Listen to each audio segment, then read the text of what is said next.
लोग बोल रहे हैं कि धुरंधर फेक है, प्रोपेगेंडा है, ओवर द टॉप है, इसमें कुछ भी रियल नहीं दिखाया है। क्रिटिक्स बोल रहे हैं कि भैया इसमें हाइपर नेशनलिज्म और टॉक्सिक मैस्कुलिनिटी भर दी है। पाकिस्तान ने इस मूवी को बैन कर दिया है। गल्फ कंट्रीज में इसका फर्स्ट पार्ट रिलीज नहीं हुआ था, सेकंड पार्ट के टाइम पे तो वहां पे खुद ही आग लगी हुई है। लेकिन पार्ट 1 ने इतने सारे बैन्स के बाद भी 1000 करोड़ क्रॉस कर दिए थे और पार्ट 2 ऑलरेडी 3 दिन में 300 करोड़ कमा चुकी है। पाकिस्तान में ऑफिशियली बैन होने के बाद भी 20 लाख बार डाउनलोड हुई है। तो सवाल ये है कि अगर ये सब फेक है तो लोग देख क्यों रहे हैं? और अगर इसमें सब कुछ फेक है तो जरा इसका फैक्ट चेक कर देते हैं और देखते हैं कि रियल हेडलाइंस आखिर क्या है। एक एक करके सब कुछ इस वीडियो में दिखाऊंगा और एंड तक आप शॉक्ड रह जाओगे कि जो आदित्य धर पीक डिटेलिंग वाला मीम चल रहा है वो सिर्फ मजाक है या इसमें कुछ रियलिटी है। क्योंकि आदित्य धर ने जो फिल्म बनाई है उसमें हर कैरेक्टर रियल इंसान पे बेस्ड है, हर डेथ रियल डेथ पे बेस्ड है। कास्टिंग इतनी परफेक्ट है कि लोगों की फोटो एग्जैक्टली मैच करती है। और जितनी रिसर्च आदित्य धर ने इस फिल्म की सिर्फ कास्टिंग में कर दी है, उससे आधी रिसर्च में तो लोग पूरी फिल्म बना डालते हैं। तो आज जरा एक एक कैरेक्टर लेते हैं और प्रॉपर सोर्सेज के साथ देखते हैं कि वो रियल वर्सेस रियल में कितना अंतर आता है। आइए देखते हैं।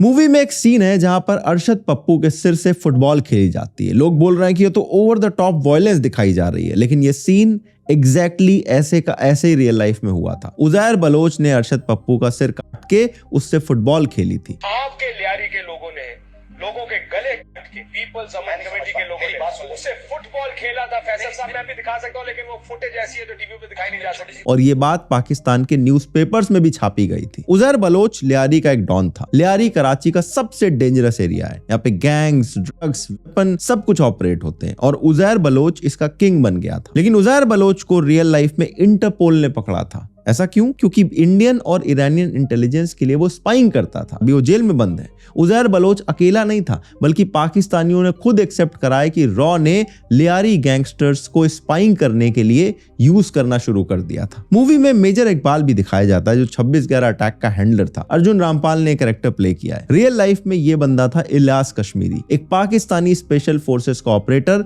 जो बाद में मिलिट्री का लीडर बना और 26/11 के टेरर अटैक में एक हैंडलर था। और इसका कनेक्शन 2010 के पुणे बॉम्बिंग से भी था। इसने 24 साल के इंडियन आर्मी के जवान भाऊ साहेब मारुति तालेकर की बीटिंग की थी, जिसको पाकिस्तानी न्यूज़पेपर्स में सेलिब्रेट किया गया था और मुशर्रफ ने इसको इस काम के लिए इनाम दिया था। ये इवेंचुअली 2011 के यूएस एयर स्ट्राइक में मारा जाता है और ये पूरी की पूरी बात वेल डॉक्यूमेंटेड हिस्ट्री है और पेंटागन के रिकॉर्ड्स में भी लिखी है। अर्जुन रामपाल ने इस कैरेक्टर को इतना एक्यूरेटली प्ले किया है कि अगर आप इन दोनों की फोटो अगल बगल रख के देखोगे तो ऑलमोस्ट ये लोग सेम दिखाई देते हैं। संजय दत्त यहाँ पर एसपी चौधरी असलम का कैरेक्टर प्ले कर रहे हैं। ये भी रियल में कराची के अंदर एक कॉप था और इसने ही ऑपरेशन लियारी चलाया था, जिसमें लियारी के गैंग्स के अगेंस्ट एक प्रॉपर क्रैकडाउन हुआ था। रियल लाइफ में इसकी भी एक न्यूज फुटेज अवेलेबल है मूवी में, जो एग्जैक्टली सेम टू सेम दिखाई जाती है। चौधरी असलम के स्टेटमेंट्स और एक्शन मूवी में एग्जैक्टली वैसा ही है जैसा वो रियल लाइफ में था। ये इन्होंने शेर के मुंह में हाथ दिया है, ये आपको इंशाल्लाह 24 घंटे के अंदर इनकी मैं नस्लों को खत्म कर दूंगा। मैं कभी ना घबराने वाला ना डरने वाला, मैं इनकी नस्लें भी याद रखेंगी। रियल लाइफ में चौधरी असलम संजय दत्त से इंस्पायर्ड था और मूवी में संजय दत्त इसका कैरेक्टर प्ले कर रहा है। और इसको रियल लाइफ में भी टीटीपी ने मारा था सुसाइड बॉम्बिंग करके। जनवरी 2014 का इंसिडेंट है, कराची के अंदर हुआ था। एक कार में ब्लास्ट करके इसको मारा गया था और ये न्यूज फुटेज इतना वाइडली अवेलेबल है कि यूट्यूब पे सिंगल सर्च करने से आपको मिल जाएगी। मूवी में खनानी ब्रदर भी दिखाए जाते हैं जो फेक करेंसी का एक रैकेट चलाते हैं और करोड़ों रुपए की फेक करेंसी भारत में सप्लाई करते हैं। और ये भी एग्जैक्टली ऐसे ही रियल में हुआ था। रियल लाइफ में जावेद खन्नानी था, अल्ताफ खन्नानी का रिलेटिव, मनी लॉन्ड्रिंग और फेक करेंसी का एक मैसिव ऑपरेशन चलाता था और पाकिस्तान से भारत में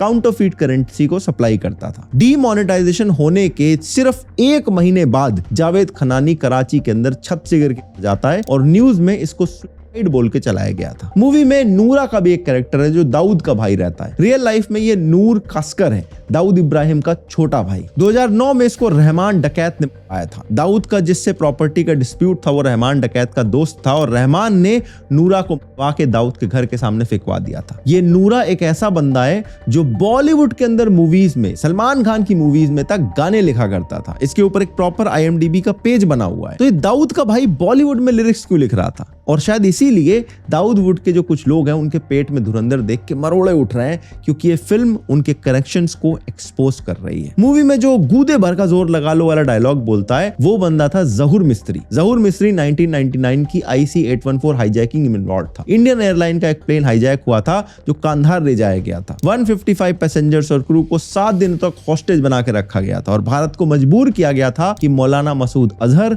अहमद उमर सईद शेख और मुश्ताक अहमद जरगर को रिलीज करें। यहाँ पर वही मसूद अजहर को रिलीज किया जाता है जो बाद में जैश ए मोहम्मद बनाता है, वही जैश ए मोहम्मद जिसने पुलवामा अटैक किया था। एक हाईजैकिंग से इतनी बड़ी एक चेन रिएक्शन निकली थी और जहूर मिस्त्री जो इस पूरे अटैक में इन्वॉल्व था उसको 2022 में अननोन गनमैन ने कराची में मार दिया था। आदित्य राज कौल जो एनडीटीवी के एक सीनियर एडिटर हैं, उन्होंने इस असैसिनेशन पे एक डॉक्यूमेंट्री बनाई थी और इसी डॉक्यूमेंट्री की रिसर्च बाद में धुरंधर की स्क्रिप्ट में हेल्प करती है और ये यहाँ पर एक रिसर्च के तौर पे इन्वॉल्व हो जाते हैं। मतलब जो पूरी मूवी है वो लिटरली जर्नलिज्म, हेडलाइन और इन्वेस्टिगेशन से निकल के आई है। फिल्म में दिखाया जाता है कि कैसे अननोन गनमैन पाकिस्तान में टेररिस्ट को रहे हैं और ये भी बिल्कुल रियल और डॉक्यूमेंटेड चीज है। रियलिटी में 32 से ज्यादा टेररिस्ट अभी तक पाकिस्तान के अंदर अननोन गनमैन ने मारे। किसी को पता नहीं है कि ये कौन एग्जीक्यूट कर रहा है। पाकिस्तान खुद कंफ्यूज्ड है। इन्वेस्टिगेशन होती रहती है लेकिन कई सालों तक कुछ निकल के नहीं आता है। एक ऐसा पैटर्न है जो कई सालों से चल रहा है और धुरंधर ने पहली बार इस पैटर्न को मेन स्ट्रीम ऑडियंस के सामने रख दिया है। इसके अलावा मूवी में अब्दुल भुट्टावी भी है जो रियल लाइफ में कुछ ऐसा दिखता था और मूवी के अंदर कुछ ऐसा दिखता है। यह हाफिज सईद के साथ लश्कर ए तैयबा का फाउंडिंग मेंबर था जो कार्डियक अरेस्ट में मारा जाता है। मूवी में यूपी का गैंगस्टर अतीक अहमद भी दिखाया जाता है और उसकी तो कैमरा के सामने हम सब ने देखी है और इसका जो पाकिस्तान के साथ कनेक्शन है वो प्रॉपरली वेल डॉक्यूमेंटेड है, गवर्नमेंट और पुलिस के रिकॉर्ड में लिखा हुआ है। मूवी में हम हरविंदर सिंह पंधू यानी पिंदा को भी देखते हैं जो जसकीरत का दोस्त रहता है और ड्रग्स स्मगलर बन जाता है। वो रियल लाइफ में ड्रग्स स्मगलर रिंदर से इंस्पायर्ड है जो कराची में मारा गया था। फिल्म में जो बलोच लीडर दिखाया जाता है वो भी रियल लाइफ में मौलाना शेरानी है। जमील जमाली का भी जो कैरेक्टर है वो भी रियल लाइफ में नाबिल गबूल है जो एक पाकिस्तानी पॉलिटिशियन है जिसके लियारी गैंग्स के साथ कनेक्शन काफी वेल डॉक्यूमेंटेड है। पार्ट 1 आने के बाद नाबिल गबूल ने पाकिस्तान में खूब इंटरव्यू दिए कि देखो मेरे ऊपर एक मूवी बनाई गई है, लेकिन पार्ट 2 में इसके साथ एक ऐसा ट्विस्ट रख दिया गया है कि अभी शायद मुंह छिपाता हुआ फिर रहा होगा। अब एक चीज यहाँ पे नोटिस करना, जितने भी नाम मैं ले रहा हूँ इन सब की जो मूवी में कास्टिंग है वो देख के आपको लगेगा कि एकदम 100% एक्यूरेट है। हर कैरेक्टर का फिजिकल रिजेम्बलेंस, उनके रियल लाइफ में जो वो काम करते थे, जिस तरह से वो बात करते थे, हर एक चीज को पूरी तरह से मैच कराया गया है। जितनी रिसर्च आदित्य धर ने इस मूवी की कास्टिंग पर कर दी है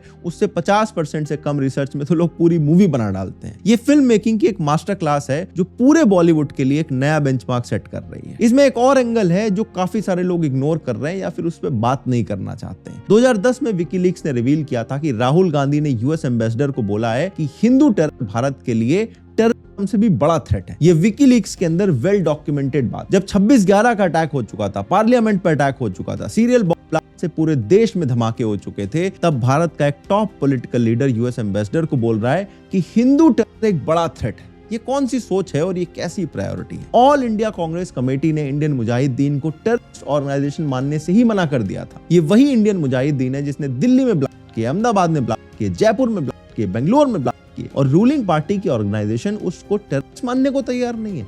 और फिल्म ने इसी तरह के नैरेटिव को बिना सीधा नाम लिए एक्सपोज किया है। उस वक्त के होम मिनिस्टर सुशील कुमार शिंदे को देख लो, ये भी हिंदू टेरर की बात करते हैं और हाफिज सईद इन्हें कोट करके खुद को इनोसेंट बताता था। क्या है ना, हमारी मेमोरी थोड़ी सी गोल्ड फिश वाली है, तो इतने टाइम की पहले की चीजों को हम जल्दी भूल जाते हैं। उसी टाइम पर पी चिदम्बरम ने भी हिंदू टेरर की बात करी थी। ऐसा लग रहा था कि पूरी की पूरी कांग्रेस पार्टी का एफर्ट है कि रियल टेररिज्म से बात हट जाए और हिंदू टेररिज्म को हम मेन स्ट्रीम पे ले आए। कांग्रेस पार्टी में सोनिया गांधी की पर्सनल इफ्तार पार्टी में पाकिस्तान के एम्बेसडर को इनवाइट किया जाता है। ये वही एम्बेसडर है जो आजकल भारत में न्यूक्लियर अटैक की धमकियां देता फिर रहा है। कांग्रेस के लीडर्स तो 26/11 होने के बाद इसको आरएसएस की साजिश बताने वाली बुक की लॉन्च में जा रहे थे, जिसमें महेश भट्ट भी पहुंच रहा था। कसाब भी अपने हाथ में कलावा बांध के आया था। वो तो भला हो तुकाराम ओम्बले जी का, वरना ये लोग मिलके लोगों को आज पता नहीं क्या पट्टी पढ़ा रहे होते। तो अब बताओ फिक्शन क्या है और रियलिटी क्या है? अरशद पप्पू के सिर से फुटबॉल खेली गई। उजैर बलोच को एक इंटेलिजेंस स्पाई होने के लिए अरेस्ट किया गया। इलियास कश्मीरी जो 26/11 का हैंडलर था ड्रोन स्ट्राइक में मारा गया। एसपी चौधरी असलम कराची में बॉम्ब में मारा गया। फेक करेंसी का रैकेट चलाने वाला जावेद खनानी डीमोनेटाइजेशन के सिर्फ 1 महीने बाद मर जाता है और 32 से ज्यादा टेररिस्ट को पाकिस्तान में अननोन गनमैन ने मारा है। हर कैरेक्टर, हर डेथ, हर कास्टिंग एकदम रियल दिखाई देती है। लेकिन मूवी में 2 चीजें बहुत ज्यादा एविडेंट है। टाइमलाइन को इन्होंने अपने हिसाब से तोड़ मरोड़ के एक स्टोरी बनाने की कोशिश करी है। मतलब इवेंट सारे रियल हैं, लेकिन उनका सीक्वेंस आगे पीछे कर दिया गया है, क्योंकि वैसे भी एक मूवी है, कोई डॉक्यूमेंट्री तो है नहीं। लेकिन इस मूवी में ओपनली बीजेपी के हर एक एक्शन को सपोर्ट और जस्टिफाई करने की कोशिश की गई है। डिमोनेटाइजेशन की बात तो अब बीजेपी वाले खुद नहीं करते हैं, उसको भी इस मूवी में एक जस्टिफाइड स्टेप दिखा दिया गया है। तो अगर आप धुरंधर को एक प्रोपेगेंडा कहना चाहते हो तो बिल्कुल कह सकते हो, लेकिन ये वैसा ही प्रोपेगेंडा है जैसा मिशन कश्मीर और हैदर में दिखाया गया था, जहां कश्मीर में मिलिटेंट एक्शन को जस्टिफाई करते हुए मूवी मेकर्स कश्मीरी हिंदू को भूल जाते थे। कोई भी मूवी हो, वो उस मूवी के क्रिएटर का एक विजन होती है और उसके विजन में जो कुछ सही होता है वही मूवी में जस्टिफाई किया जाता है। तो धुरंधर में भी एग्जैक्टली वही किया गया है। लेकिन एक एक चीज जो दिखाई गई है वो सब ऑलरेडी वेल डॉक्यूमेंटेड है। हेडलाइंस में लिखा है, न्यूज रिपोर्ट में लिखा है, विकीलीक्स के डॉक्यूमेंट में है, कोर्ट के रिकॉर्ड में है, पेंटागन के पेपर्स में है। तो ये एक वर्जन ऑफ ट्रूथ है जो सिनेमैटिक फॉर्म में प्रेजेंट किया गया है। और मूवी मेकिंग और क्राफ्ट की बात करें तो आदित्य धर ने जो किया है वो बॉलीवुड के लिए एक मास्टर क्लास है। रिसर्च में, कास्टिंग में, डिटेलिंग में, नैरेटिव में ये एक डायरेक्टर का विजन है जिसने सालों तक रिसर्च करके इसको फिल्म में कन्वर्ट करा और दुनिया को दिखाया कि क्या हुआ, कैसे हुआ और कौन कौन इन्वॉल्व था। इनकी उरी मूवी ने सर्जिकल स्ट्राइक दिखाई थी, आर्टिकल 370 ने कश्मीर दिखाया था और धुरंधर ने पाकिस्तान के अंदर वो सच दिखाया है जो आज से पहले किसी भी स्पाई थ्रिलर में नहीं दिखाया गया, क्योंकि वो सारे तो आईएसआई और रॉ एजेंट्स की लव स्टोरी बनाने में बिजी थे। बाकी पाकिस्तान के अंदर आर्म फोर्सेस में काम करने वाला ओमार, जिसने लियारी गैंग्स को बहुत पास से देखा था और उस पर किताबें लिख चुका है, वो तो कह रहा है कि हमें इस मूवी से कुछ क्रेडिट मिलना चाहिए क्योंकि हमारी स्टोरी पे ही तो सब कुछ बेस्ड है। और वो ये भी कहता है कि मैंने काफी सारी चीजें अपनी आंखों से देखी। अगर मेरी बात नहीं मानते हो तो इसकी बात सुनो। अगर ये वाला वीडियो आपको अच्छा लगा तो अगला वीडियो आपको और अच्छा लगेगा। स्क्रीन पे लगा दिया है, क्लिक करो और अभी देख डालो।